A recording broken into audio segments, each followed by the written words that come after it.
प्रभो श्रीराम भक्त संकट मोचन पवन सुत पंचमुखी हनुमान देवाय नमो नमः।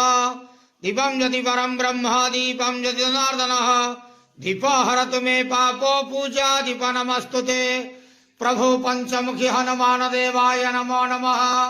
संसार सुखी रखंतो आज देवाभिषेक पौष पूर्णिमा शुभ शनिवार रे समस्त श्रद्धालु भक्त मान स्त्रीपद करंतु मनस्कामना पूर्ण करंतु कर्म क्षेत्र उन्नति करंतु ग्रहरिष्ट खंडन करंतु जगतर मंगल करंतु विश्वर कल्याण करंतु आपण नाम विख्यात करंतु।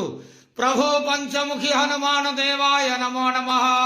मनोज मारुत तुल्य वेगं जितेन्द्रियं बुद्धिमता वरिष्ठं वातात्मजं वानरतमख्यं श्रीरामदूतं शरणं प्रपद्ये।